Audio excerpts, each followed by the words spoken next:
গলা চেপে ধরে বলে যে আরও আসবে এখানে, আরও মার খাবি। পাশ থেকে পুলিশ আরও বলতেছে যে আরও বেশি করে মার দে, এই মায়ের হয় নাই।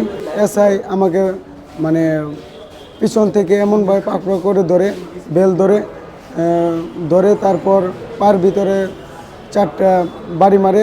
আমার মুখ থেকে বিভিন্ন কিছু শোনার জন্য বলে যে কে পাঠাইছে, কিভাবে পাঠাইছে এবং কি এগুলা বলছে। আরও লাথি ঘুষি সব কিছু। কালকে যখন আমরা লং মার্চের উদ্দেশ্যে যখন আমরা যাই, তখন পুলিশ আমাদের উপর মানে অকাঙ্ক্ষিতভাবে লাঠিচার্জ করে।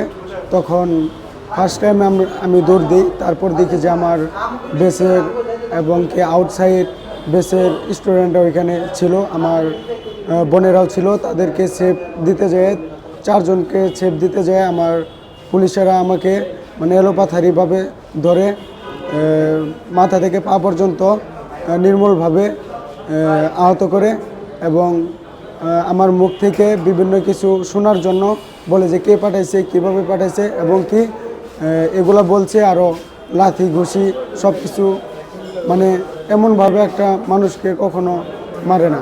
তারা আমার মনে হয় তারা আমলিগপন্থী লোক ছিল। তারা এমনভাবে আমাকে পাকড়া করে ধরছিল, মার দিতেছে আর বলতেছে যে কে পাঠাইছে।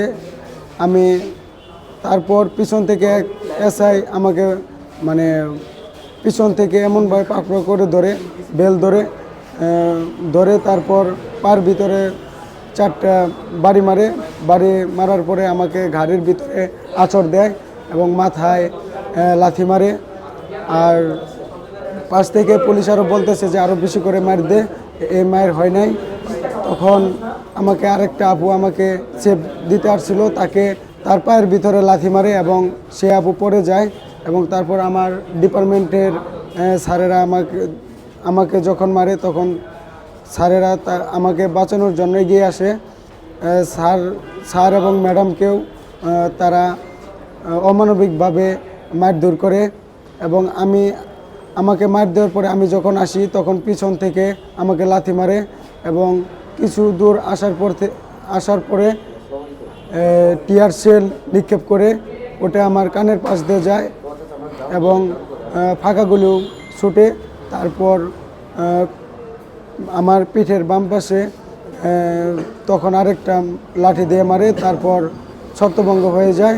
যখন আমাকে মারধর করে, তখন আমি যখন চলে আসব মানে আসার পথেই তখন আমার গলা চেপে ধরে বলে যে আরও আসবে এখানে, আরও মার খাবি, এরকম কথা বলছে আমাকে। পরে পিছন থেকে আরেকটা এসআই বলতেছে যে ওকে পাকড়াও করে আবার ফেলে দাও। তখন আমার সিনিয়র আপু আমাকে হাত ধরে তখন আমাকে সামনের দিকে নিয়ে যায়। হ্যাঁ, তারা বলতেছে যে কে পাঠাইছে, কিভাবে পাঠাইছে, মানে কার নির্দেশে এখানে আসছে, সচিবালয়ে এখানে কেউ পাঠাইছে কিনা, এগুলা প্রশ্নবিদ্ধ করে আমাকে। এখন শারীরিক কন্ডিশন খুবই খারাপ। সিটি স্ক্যান করার জন্য আমি হাসপাতালে গেছিলাম। রিপোর্ট সব কিছু বের হবে এবং আমি এই বিচার আমি চাচ্ছি এই সকল প্রাইভেট ইউনিভার্সিটি এবং বৈষম্য ছাত্র আন্দোলন বিরোধী যারা আছে তাদের কাছে আমার এইটুকুই দাবি যে পুলিশ কেন স্টুডেন্টের উপরে নির্মলভাবে লাঠিচার্জ করে এবং অমানবিকভাবে কিছু হলেই স্টুডেন্টের উপরে হাত তুলে, এর বিচার আমরা চাই।